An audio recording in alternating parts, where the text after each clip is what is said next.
가동률과 여유율 어떻게 측정하는가?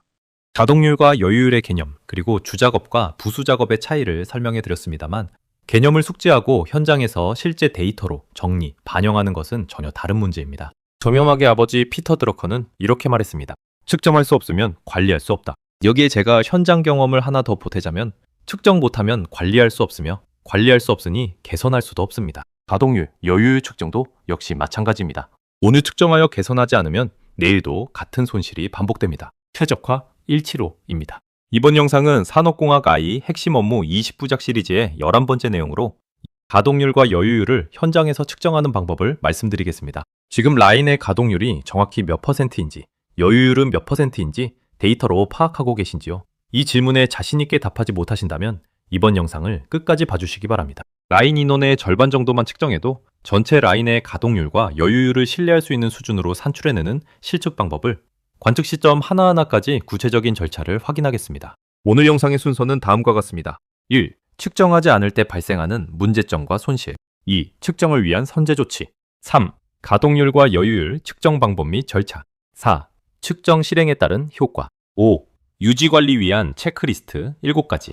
6. 핵심 Q&A 5가지. 7. 결론 및 요약. 1. 측정하지 않을 때 발생하는 문제점과 손실.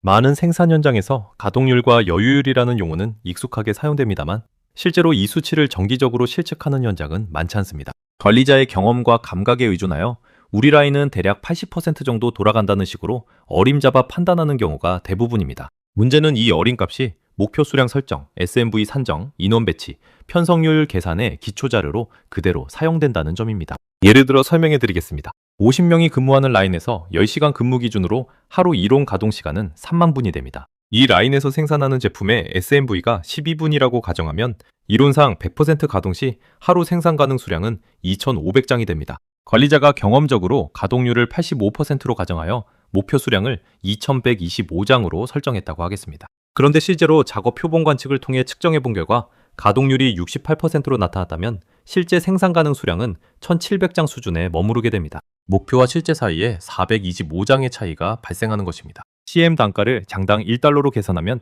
이 차이는 하루 425달러의 손실로 환산됩니다. 한 달 26일 근무를 기준으로 하면 11,050달러에 이르는 금액입니다. 더 큰 문제는 이 손실이 어디에서 발생하는지조차 파악되지 않는다는 점입니다.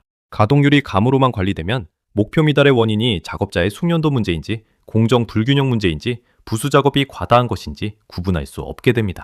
결국 개선 활동은 방향을 잃고 매달 같은 규모의 손실이 반복되는 결과로 이어지게 됩니다. 2. 측정을 위한 선제 조치. 정확한 가동률과 여유율을 측정하기 위해서는 관측을 시작하기 전에 준비해야 할 사항들이 있습니다. 측정 대상 라인을 선정해야 합니다.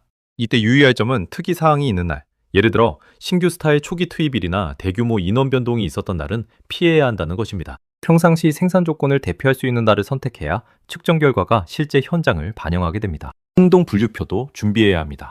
행동 분류표는 관측자가 매 순간 작업자의 행동을 어떤 항목으로 기록할지 정의하는 기준표입니다. 이 표에는 주작업, 부수작업, 그리고 여유에 해당하는 세부 항목들이 모두 포함되어야 합니다. 주작업은 봉제, 수작업, 아이롱 등 실제 생산 활동이 이루어지는 시간이며 부수작업은 잡기, 놓기, 맞추기, 자르기 등 생산의 필수적이지만 직접적인 생산 시간으로 볼 수 없는 시간입니다. 여유 항목에는 제품 정리, 조건 정비, 작업자 정비, 실교체, 고장, 판단, 기록, 수정, 작업 협의, 작업 대기, 운반 이동과 같은 작업 여유, 그리고 피로, 용무, 보조, 태만, 이석과 같은 피로 및 용무 여유가 포함됩니다. 관측자 교육도 선행되어야 합니다. 관측자가 행동 분류표의 항목 구분 기준을 정확히 숙지하지 못하면 같은 동작을 두고도 사람마다 다르게 분류하는 오류가 발생합니다. 관측 전에 행동 분류표의 항목별 정의를 관측자와 함께 확인하고 애매한 동작이 나왔을 때의 처리 기준까지 사전에 합의해 두어야 합니다. 관측이 이루어진다는 사실이 작업자들에게 인지되지 않도록 주의해야 합니다. 작업자가 관측을 의식하면 평소와 다른 행동을 보이게 되어 측정값이 왜곡됩니다. 관측자는 라인 흐름을 방해하지 않는 위치에서 자연스럽게 관측을 진행할 수 있도록 사전에 위치와 동선을 정해두어야 합니다. 3. 가동률과 여유율 측정 방법 및 절차. 이제 실제 측정 절차를 순서대로 설명해 드리겠습니다. 첫 번째 단계는 대상 라인에서 작업자 5명을 무작위로 선정하는 것입니다. 선정된 5명에게 순서를 정하여 1번부터 5번까지 번호를 부여합니다. 두 번째 단계는 10초 간격으로 순환하며 관측하는 것입니다. 관측을 시작하여 10초가 되는 순간 1번 작업자를 보고 그 순간의 행동을 행동 분류표에 따라 기록합니다. 20초가 되는 순간에는 2번 작업자를, 30초가 되는 순간에는 3번 작업자를, 40초가 되는 순간에는 4번 작업자를, 50초가 되는 순간에는 5번 작업자를 관측하여 기록합니다. 5명에 대한 관측이 끝나면 10초를 쉰 뒤 다시 다음 10초가 되는 순간 1번 작업자로 돌아가 같은 순서를 반복합니다. 이렇게 1분 주기로 5명을 순환 관측하는 방식을 10분간 반복하면 5명의 작업자는 각각 10회씩 관측되는 결과를 얻게 됩니다. 세 번째 단계는 이 10분간의 관측 자료를 정리하는 것입니다. 각 작업자별로 10회의 관측값이 주작업, 부수작업, 여유 중 어느 항목에 해당하는지 집계합니다. 네 번째 단계는 동일한 라인에서 다른 5명을 새로 선정하여 같은 방식으로 10분간 관측하고 자료를 정리하는 것입니다. 그리고 다시 한번 또 다른 5명을 선정하여 동일한 절차를 반복합니다. 이렇게 3차례에 걸쳐 15명을 측정하면 30명 라인 인원의 약 50%에 해당하는 표본을 확보하게 됩니다. 그리고 40명 라인이라면 20명 이상 관측해야 할 것입니다. 다섯 번째 단계는 전체 관측 결과를 집계하여 비율을 산출하는 것입니다. 가동률은 전체 관측 횟수 중 주작업과 부수작업으로 기록된 횟수의 비율로 계산하며, 여유율은 전체 관측 횟수 중 작업 여유와 피로 및 용무 여유로 기록된 횟수의 비율로 계산합니다. 실제로 현업에 있을 때 이러한 방식으로 측정된 자료를 살펴보면 공장별, 라인별 차이가 있지만 효율이 매우 좋은 라인도 주작업이 전체의 35%, 부수작업이 46%, 여유가 18%에서 22%의 기록입니다. 이 수치에서 주목할 부분은 부수작업의 비율이 주작업보다 높게 나타난다는 점입니다. 이는 라인의 가동률을 단순히 주작업 시간이 얼마나 되는가로만 좁혀서 보면 안 되는 이유이기도 합니다. 가동률에는 주작업과 부수작업이 함께 포함되며 이 두 가지를 합한 비율이 실제 생산에 기여하는 가동시간이 됩니다. 4. 측정 실행에 따른 효과.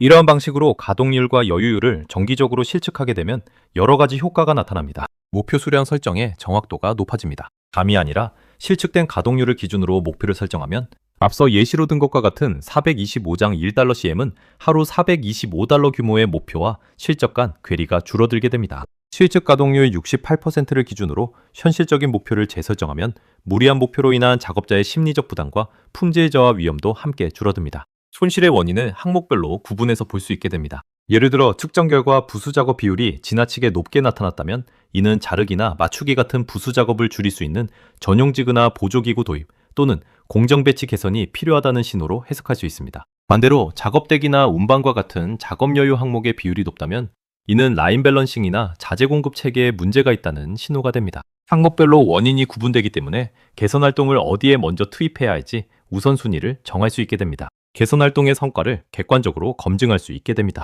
개선 전후로 동일한 방식의 측정을 반복하면 가동률이 실제로 몇 %포인트 상승했는지, 여유율 중 어떤 항목이 줄어들었는지를 숫자로 확인할 수 있습니다. 이는 개선 활동의 효과를 보고할 때 설득력 있는 근거 자료가 됩니다. 5. 유지관리 위한 체크리스트 7가지. 측정을 한 번 실시했다고 끝나는 것이 아니라 이 체계를 꾸준히 유지 관리해야 신뢰할 수 있는 데이터가 축적됩니다. 다음 7가지 항목을 점검해 주시기 바랍니다. 첫째, 측정 대상 라인이 신규 스타일 초기 투입이나 인원 변동 같은 특이사항 없는 평상시 조건에 해당하는지 확인합니다. 둘째, 매 세트마다 관측 대상 5명이 특정 작업자에게 편중되지 않고 무작위로 선정되었는지 확인합니다. 셋째, 10초 간격의 관측 타이밍이 정확히 지켜졌는지, 관측자가 정해진 시점을 놓치지 않았는지 확인합니다. 넷째, 행동 분류표의 세부 항목이 현재 공정 조건과 일치하는지, 새로 추가되거나 사라진 작업 유형이 반영되어 있는지 확인합니다. 다섯째, 15에서 20명, 즉 라인 인원의 약 50%가 측정 대상에 포함되었는지 확인합니다. 그래야 데이터에 신뢰가 있습니다. 여섯째, 세트별 관측 결과에 특정 관측자의 주관적 판단이 개입되지 않았는지, 관측자 간 분류 기준이 일치하는지 확인합니다. 일곱째, 스타일 변경이나 공정 변경이 있을 때마다 재측정이 이루어지고 있는지, 측정 주기가 지켜지고 있는지 확인합니다. 6. 핵심 Q&A 5가지. 관련하여 핵심 내용을 정리하며 자주 나오는 질문은 다음과 같습니다. 첫 번째, 반드시 라인 인원의 50%까지 측정해야 하는지요? 라인 규모나 시간적 여건에 따라 표본 비율은 조정될 수 있습니다만 표본이 너무 적으면 통계적 신뢰도가 떨어지게 됩니다. 15명, 즉 절반 정도의 표본을 확보하면 라인 전체의 경향을 대표할 수 있는 수준의 신뢰도를 얻을 수 있다는 점에서 이 비율을 기준으로 권장해 드리는 것입니다. 두 번째, 관측 시간이 꼭 10초 간격이어야 하는지요? 10초 간격은 관측자 1명이 5명을 순환하며 무리 없이 관측할 수 있는 현실적인 주기입니다. 간격이 너무 짧으면 관측자가 정확한 시점에 행동을 포착하기 어려워지고 너무 길면 하루 관측 표본수가 줄어들어 신뢰도가 낮아집니다. 10초 간격은 현장 적용을 통해 정착된 실용적인 기준입니다. 세 번째, 측정 결과가 매번 다르게 나오면 어떻게 해석해야 하는지요? 가동률과 여유율은 그날의 작업량, 스타일, 인원 구성에 따라 자연스럽게 변동이 있을 수 있습니다. 한 번의 측정값으로 결론을 내리기보다는 여러 차례 측정한 값을 누적하여 평균적인 경향을 파악하는 것이 정확한 판단으로 이어집니다. 네 번째, 관측자가 여러 명일 경우 어떻게 진행해야 하는지요? 관측자마다 행동 분류표를 해석하는 기준이 다르면 같은 동작도 다르게 기록되는 문제가 생깁니다. 관측을 시작하기 전 모든 관측자가 동일한 기준으로 항목을 분류할 수 있도록 함께 훈련하고 애매한 사례에 대한 처리 기준을 통일해 두어야 합니다. 다섯 번째, 측정한 가동률과 여유율은 얼마나 자주 다시 측정해야 하는지요? 공정이나 스타일에 큰 변화가 없다면 주 단위로 측정하는 것이 일반적입니다. 다만 신규 스타일 투입, 레이아웃 변경, 인원 대규모 교체와 같은 변화가 있을 때는 그 시점에 별도로 측정하여 최신 상태를 반영해야 합니다. 7. 결론 및 요약. 오늘 영상에서는 가동률과 여유율을 실제로 측정하는 방법에 대해 말씀드렸습니다. 라인에서 5명을 무작위로 선정하여 10초 간격으로 순환 관측하고 이를 10분간 반복한 뒤 다시 다른 5명을 선정하여 같은 절차를 2차례 더 반복함으로써 라인 인원의 약 50%에 해당하는 15명의 표본을 확보하는 방식을 설명해 드렸습니다.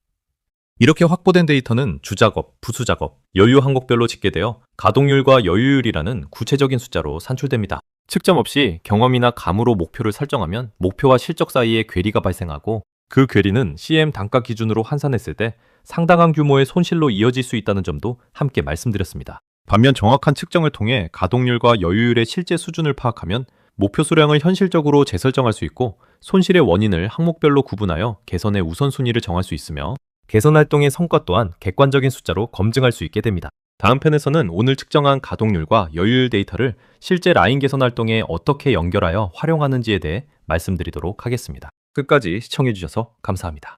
영상을 보시며 떠오르는 경험이나 주변 이야기가 있으셨다면 댓글로 남겨주시기 바랍니다. 그 소중한 경험이 또 다른 분의 생산 관리에 깊은 지혜와 정보가 될 수 있습니다.